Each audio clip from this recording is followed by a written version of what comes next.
Yo, what is going on, guys? Winner Kills here, and welcome to a brand new live duel. This is the rematch that I was talking about when I posted the first PK versus Speedroid duel video like about a week ago.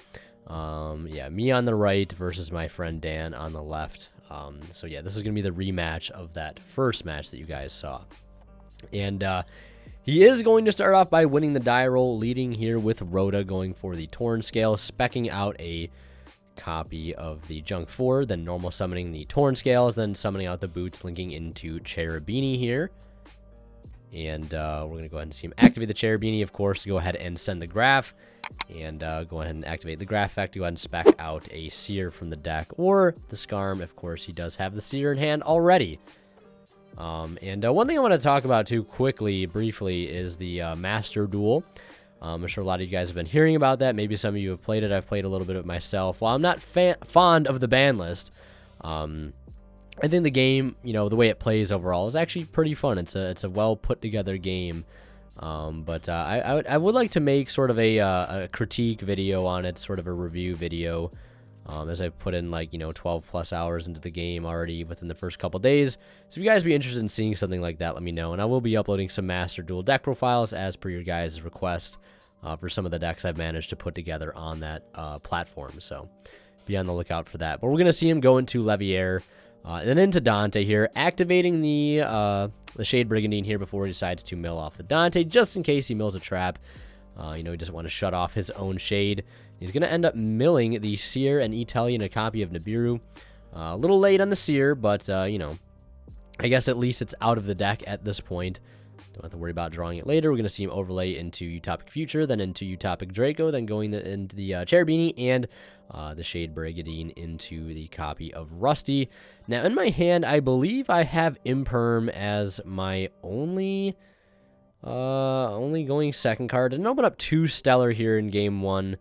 I think I have plain Dice, a copy of Tetherwolf, Primitive Butterfly, and Imperm. I think that might be my opening hand. It's not super strong, but it can definitely apply pressure a little early. I think I might have opened Card Turbo as well, and that might be my sixth card. I'm not sure, but I can apply pressure, but won't be able to get through too much interruption, especially if it's just thrown at me immediately. So we're going to see him activate the Cloak here in Grave. That's going to go ahead and search a copy of Torn Scales as, follow-up for the next turn. And I think that ends up pretty much, yeah, going to go ahead and set one. And I think that's pretty much going to do it for his turn here. Has another Torn Scales in Grave. And he's going to go ahead and get the End Phase Scarm as well to go ahead and search the Tour Guide, of course.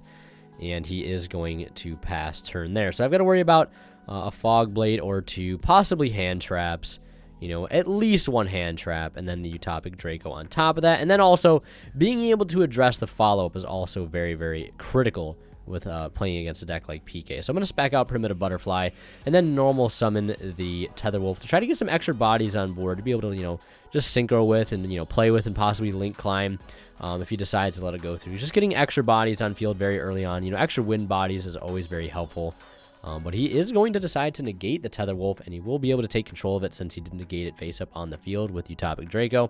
And importantly, detaching the Dante to go ahead and add back the Seer to the hand for really, really solid discard. I mean, Torn Scales, discard Seer, absolutely powerhouse play there. So we're going to go ahead and see me spec out Card Turbo, and then with it, go ahead and spec out the Rubber Band Plane. And on summon, we're going to drop the Utopic Draco by 600. And I guess, yeah, I thought I had Imperm in hand. At least it looked like I had Imperm. It might be Gozen Match. Yeah, I think it's Gozen Match, because this is when I was still actually maining the Gozen Match. And I remember thinking to myself, if I had one die roll on, I was able to actually start by setting that Gozen Match, I would have Gozen Match on the summon of that Junk 4, and you would have had basically, pass turn, which would have been pretty funny. But I'm going to go for the Kite Drake here, sneaky Kite Drake into the, try to wipe the board, essentially.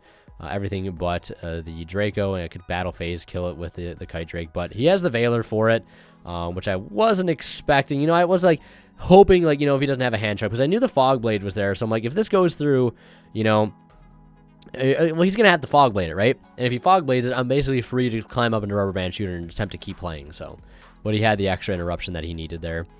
And we're going to do a game, too, and as always, I'd like to mention a quick shout-out to Imperium Duelist. The playmat on the left is actually their new Demon Slayer playmat, guys. It is available still currently alongside their new Water Attribute deck box. I just got mine in the mail the other day, and it looks absolutely gorgeous. Super clean-looking deck box. If you guys want to get yours, you can do it by using my discount code, WinterKills10 off at checkout, if you wish to save 10% off your entire order, and you'll also be supporting the channel in the process. So definitely check that out, the link below. And please do not forget to use my affiliate link at TCG Player, which you can see in the description as well. Anytime you guys shop and check out using that link, a small bit of the revenue from your purchase will go right back in the channel and helps out a ton. Especially in times like these where I don't have access to locals, so the amount of content I can bring to you guys is limited, and then with limited uploads comes limited ad revenue. So any other ways you guys decide to support actually matters a lot currently, so I would greatly appreciate it at the end of the day if you decide to use one of those links. I do very much appreciate it. So getting back to the game here, we do lead with the Hound into Cork Shooter. We're going to chain block the Cork Shooter with a Rubber Band Shooter. Add Duplicate as a nice interruption because sometimes bouncing the normal summon against a deck like PK is an FTK, which is kind of funny. We're going to go ahead and banish a 5 here for the Rubber Band Shooter. We get the Marble Machine, which is fantastic because I do believe I have a Speed Recovery in hand. So we'll be able to use that as an extra way to extend by being able to revive Terror Top out and get a search off of it here. And we're going to normal summon the Marble Machine as our additional normal. We are now locked into Synchro Monsters, but that is completely fine. I also have Judgment and Ash in hand, too. So if I don't get super far with this particular hand, it's not too big of a deal. I think right now my big play is to try to, gain some resources here. Just net some advantage. And that's simply going to be by resolving Piper, for the max amount of Excavates I can possibly get. And then also drawing off Charge Warrior. Now, this hand I can't really, do a whole lot to play around Nibiru. I guess my big play if I get hit with a Nibiru would be to recovery back the Terror Top, search a copy of Car Turbo, and then, spec out the Car Turbo and make a level 6 Synchro play. And this is why I wish I was still playing Raptite, because sometimes in situations like this, just being able to make it as somewhat of an interruption, going into a deck like PK is always fantastic, but I'd probably have to settle to make Juju or something like that. So we do, get the double Excavate off the Piper, and we do draw one off of the Charge Warrior here. So basically just draw 2. And I do have a recovery in hand, which is huge. And I think I draw into another Ash, or at least found my way into another Ash somehow there. I could be wrong, but I'm not sure exactly what I got off the Piper there. I don't know what I drew either. But we're going to go ahead and recovery back the Piper and Synchro into Baron. Oh, I think I drew into another recovery. Or Pipered into another recovery. And I was like, do I need to use this recovery? Because I wanted to get in the grave as a way to, recycle back. And I'm very fixated on that effect sometimes. And I don't think it's a very good thing that I do. So I really hope I don't burn this recovery here, because it's been like a week or so since I've filmed this match. Yeah, so I do burn the recovery here. And I do spec out the Terror Top. And I just am not sure exact. Okay, so the reason I think I do this is just because I was like, I could grab Car Turbo, right? And I don't have Duke access either, which kind of hurts. I suppose if I would have searched Wheel earlier in the combo instead of the Duplicate, I could have added Duke here and then pitched it for the Wheel. And so long as I don't roll a 1... I could probably make more plays there. But I think what I default to, because I'm looking at Car Turbo here. So yeah, I was like debating on going for the Car Turbo. I'm like, but if I had the Car Turbo, what am I going to make? A Juju and, just pass on that? So I was like, what? I'll add a Marble Machine as follow-up for next turn. And, we'll set the gate. We'll set the Judgment. And I do have a random Terror Top on my field now, but it is what it is, right? My opponent is going to lead with a Cosmic here. And he's targeting the Judgment. So I'm like, I'm going to try to negate this because the Judgment's going to be very impactful. And that is going to force a Droplet. So I'm like, if he wants to just Droplet right here, that's completely fine. So I just do go ahead and let the let that go through at this point. Like, if he wants to burn a Droplet on this as well to let that Cosmic go through, then by all means. I mean, we do basically trade 2 for 2 there, so it's totally fine. No one's winning out there in terms of advantage. And he's going to go battle phase, normal summon Seer, actually able to run over Baron here since it is at 15 to Seer 16. End phase, I'm going to bounce back his set with the duplicate by banishing Stardust Charge Warrior, and we're going to go ahead and see him pass turn there. I'm going to normal summon this Marble Machine, and I'm kind of glad I, you know, added that to my hand last turn. And we're going to inspect the attack of Tomborg. This is going to get us access to Duke, which I greatly need at this point. Like, this is why, like, I've always thought about the idea of playing Foolish in a deck like this, but, like, there are some hands where, like, oh, I really love this Foolish right now, but then there are some hands where you just genuinely don't need it because you've either drawn Duke and you're pitching it off of, like, something like Wheel, or you're additional normally summoning it to synchro with it, get it to the grave, like, and you just don't need the Foolish whatsoever. I mean, I guess at that point you can pitch things like, you know, other tuners to the grave for the Duke to revive, but, or yeah, off the Foolish, but, you know, I just don't think it's super worth it, honestly. I'd rather just be a hand trap or something. And I roll a 5 there off that wheel, and my opponent's going to, you know, understand what that means. Double Crystal Wing. And probably a Juju if I play it correctly. I'm not sure, but he's going to see that and scoop. And we're into a all-important Game 3 situation. And as you guys can tell, this is going to be a pretty long one here. Only 11 minutes or so into the video. And my opening hand is Wheel, Imperm, Plane, and I can't tell what the other two are. My opponent opening up not super stellar here, setting Fogblade and Wings and one monster, and I top deck Ash. So yeah, I have double Ash, Imperm, Wheel, Plane, and a Duke.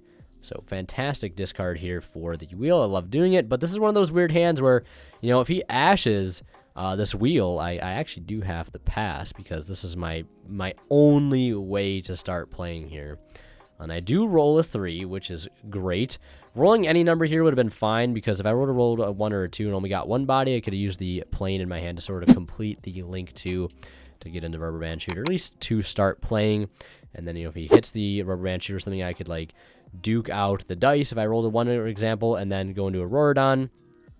And then, well, maybe not so much with that particular setup there. I know there's definitely a way to, like, what's it called? Use, like, dice in combination with the Aurorodon tokens to make Baron, because I actually just did that a few moments ago on the Dueling Book ladder. I had to use dice and all 3 Aurorodon tokens to make a Baron, so.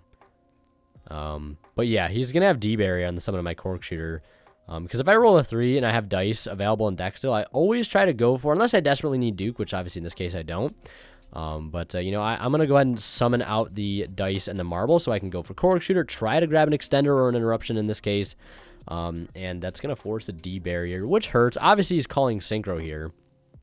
And I'm thinking, you know, do I have a way to step up and do a Rorodon with this hand? No, I don't. So I'm just going to try to get extenders for next turn. Ideally, I get the Terror Top and have the Hounding Grave as follow-up. But I get the opposite thing to happen here. And I was debating, I think, on whether or not I should attack into the set monster. But I don't think I do because, like, it's weird, honestly. It's weird because, like, and it looks like I am trying to actually step up into a Aurorodon here. And I guess I was doing this just to apply pressure and maybe force out other hand traps, I guess. Not sure, but I'm going to go ahead and go into Aurorodon because I'm still, you know, still can Link Summon here. And I think I used the Aurorodon to tribute 2 tokens. I should have used the effect to pop, honestly, to hit the monster. But like I was saying earlier, before I got sidetracked, is like, you know, if it's a set PK, I don't want to just put it in his grave as an extender. But, you know, if you leave it on field, all he needs is another level 3 to, like, play. And that's also kind of a scary thought, too, because they play a lot of level 3s. So I do add tribute 2, and it ends up being a Graph. And I let the Graph resolve here as I go battle phase in the Aurorodon into that. And they also have the Tetherwolf here to be able to pressure. And I have a token up too, so Tetherwolf's a level 7. And it can also not be destroyed by battle or card effect right now. And I have the damage calc, you know, 800 attack boost by attributing a token too. So just by having this token on field with the Tetherwolf, you know, I have, like, it's not a great board, but it's something, right? Especially through D-Barrier, right? In a synchro heavy deck. And I do remember to set that duplicate or whatever that trap card in my hand was. I do remember to quickly set that. And Obviously, this is a testing match, so there's no rule sharking going on here. So, but it do be like that sometimes. Sometimes we do be forgetting to set the trap cards in our hand. I do end phase Ash the Scarm because I had 2 Ash in hand. I'm like, I might as well just use this 1 Ash now anyways to get some value out of it, because I definitely don't want him to get Tour Guide, and I can't use 2 Ash on his turn anyways. But he's still going to be able to climb into the Cherubini, because he does find his way into another level 3. Well, yeah, he gets access to the, what is it, the fossil, living fossil, which is huge there, allowing him to climb into the Cherubini. And dumping the Torn Scales now. Yeah, because he living fossil back the Scarm, and then normal the, what is it called, the boots to get into that, and then he's dumping the Cherubini off the Cherubini, or dumping the Torn Scale off the Cherubini. And what was I debating on ashing here? What was I? Oh, I was ashing the boots, I guess. I guess I felt the need to ash the boots here. And then he's going to use Torn Scale now, pitching a Veiler. And I see him do that. I'm like, you know what? He's discarding a Veiler here. He's got to be pretty desperate to let this go through. I mean, granted, it's the only card left in his hand. So I do, burn the Imperm here, because I'm like, he's already used Torn Scale as his graveyard effect and his on-field effect. He's already burned the boots. Something in like, I know Rusty's coming, right? I know that's a play that he can make. So I'm like, if he gets into Rusty, like, what could he possibly do with that? Like, get a Fog Blade and dump a PK. But what PK exactly can he send here that's going to help him, like, completely break my board and possibly OTK? And, like, the Isolde play is also off the table right now, too, because the Living Fossil is in the graveyard. So he does go Link 3. The Torn Scales will get banished. And he's going to go ahead and summon the Rusty. And he does have the wings set. Yeah, and he's going to use the Rusty here. Which, like ashing the boots seemed a little suspect. But, like, I feel like in hindsight, it's still not a bad thing to do. Because, like, if I let him get that Fog Blade to his hand, that's a free, like, insane discard he gets for his Torn Scales. Which is, like, just a monster born in the grave. So he's going to dump the Cloak and set the Phantom Knights of Fog Blade, the Ancient Cloak. And from here, this is exactly what I was talking about. What can he do exactly from this point? But he actually does have wings, which is going to damage step boost his Rusty up by 500 to be able to run over the Auroradon and not crash it. And unfortunately, the token effect, I believe, does not apply to Auroradon. Otherwise, that would be pretty dang good. Only applies to the Tetherwolf, I believe. That's going to give him an Extender Engrave. But the thing is, if he wants to reborn with the wings, he has to summon out the Cloak, and that means he's not using the Search effect of Cloak, and he's just getting a body on field. But he is going to summon out the boots, and still in battle phase, and he's going to run over the token with the boots, and then use Cloak effect to turn to defense and boost up that Rusty. So now he's boosted by 13, so it's a big Rusty. And I believe that's going to do it for his turn, right? Because he doesn't have any extenders to be able to keep linking or Xyz summoning. And I'm kind of in the clear to do whatever I want now at this point, which feels pretty good. We do normal summon the Hound here, which is a pretty good normal summon at this point in the game. Especially since we have not used Duplicate yet, because of that wheel play earlier in the game where he rolled a 3 and was able to synchro the dice and the marble into Cork Shooter, which he did D-Barrier. But now we don't have to worry about D-Barrier, hopefully. Well, I mean, we definitely don't, because we know that set card is Fog Blade because it was set off Rusty. And here I was like, you know what? Do I want to send Gate or do I want to send Duke? But I believe sending Duke is ultimately just the better play to make here, because I'd rather just be able to revive something like Dice Engrave than just be able to summon out a level 1 tuner and do something with that. So we do send the Duke, yeah, because I can just, Duke out the dice and do the classic Cork Shooter line. But, of course, he does have Fog Blade, and I'm trying to force it out right now because I'm like, I know for a fact, like, he's not going to let the Cork Shooter resolve to the point where I'm going to, get to revive the materials, right? He's not going to let me resolve Soul Charge, essentially. So I go ahead and Duke for the Dice. And Dice is going to target Hound to attempt to synchro here. Well, not to synchro, but to modify its level. Because I know, like, he'll probably let this go through. But the Cork Shooter going through, that's another thing as well. And also I'm realizing with the Car Turbo that I have in my hand, like, if I know he's going to use that Fog Blade very early here, I can still either link 2 with the Cork and the Tether Wolf into Rubber Band Shooter and try to keep playing that way. Or I could go ahead and spec out the Car Turbo in my hand, synchro with the Tether Wolf into the Clearwing, and then synchro the Clearwing and the Rubber Band Shooter into a, or not Rubber Band Shooter, Cork Shooter into Baron Fleur. So that's something I could do as well. So he is going to let the Dice resolve here, but I'm like, you know, he's definitely not going to let this Cork Shooter resolve. No way he lets me resolve Soul Charge here. And, you know, as expected, that's exactly what happens. And I am going to decide to go for the route of the Link 2 play. I don't know if I actually, in the moment, thought of that Clearwing Baron play. Yeah, I mean, that's definitely something I could have done. And I wonder if that would have, looking back, would have been the absolute better play to make. I'm not entirely sure, but I think I'm still going to have a play to try to make here regardless. And I also don't think I know at this point, because I know somebody pointed out to me in an episode of Rogue to High Rated, which is a new series of mine, by the way. If you guys haven't seen that yet, definitely check it out. There should be, I think, 3 or 4 episodes already on the channel. But Hound's first effect to dump a Speedroid card is not a once per turn. Kind of insane. And obviously with the Cork Shooter getting linked off, the Fog Blade will hit the grave. So I'm already worried about that. It's going to be an extender in the graveyard for him here if I get rid of the Rusty.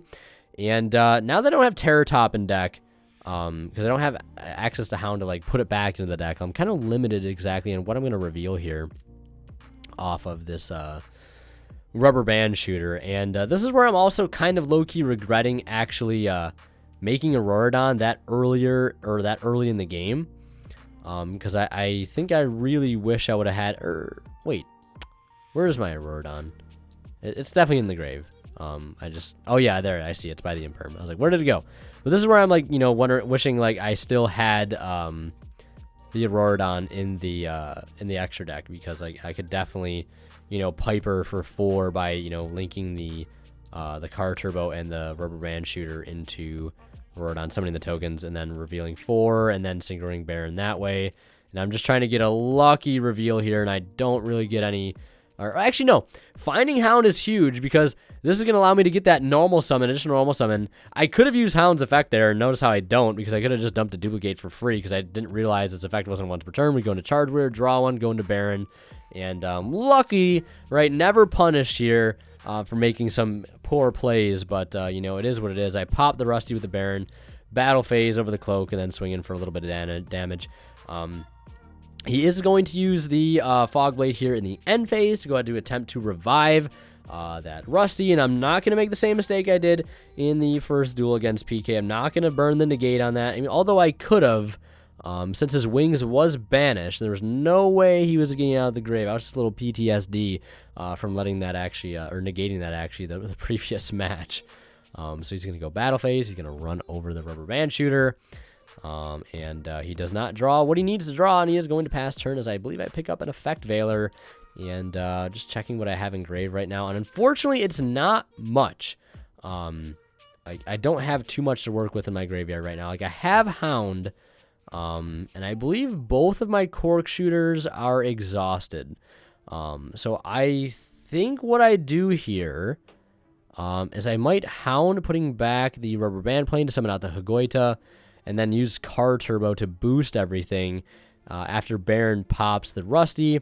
Then we'll get banished, and then I can actually just swing in for a game, I believe, because 38 plus 28 is 5,000. It's 6,600 damage, which is just enough here. So we're going to summon out Hagoita by returning the Rubber Band Plane to the deck, and then we're going to use Car Turbo here in the grave. After I Baron pop, that's going to get banished. Then Car Turbo boost everything, 38 and 28. And even if it's not game, you know, I do have that clutch level manipulation from the Hagoita next turn to turn his level 3s into 4s. And he is going to go ahead and concede there. And Speedroids taking it 2-1 on the rematch. So thank you guys so much for watching. If you want to see more of my content, click on one of the videos popping up at the bottom of the screen right now. And as always, I'd like to take a moment to give a special thank you to our Divine level channel members, and they are Tweeter0226, Pony Start, Cadillacs84, Keith Scissors, and Black Ninja Money. Thank you guys so much, as always, for your extremely generous support of this channel.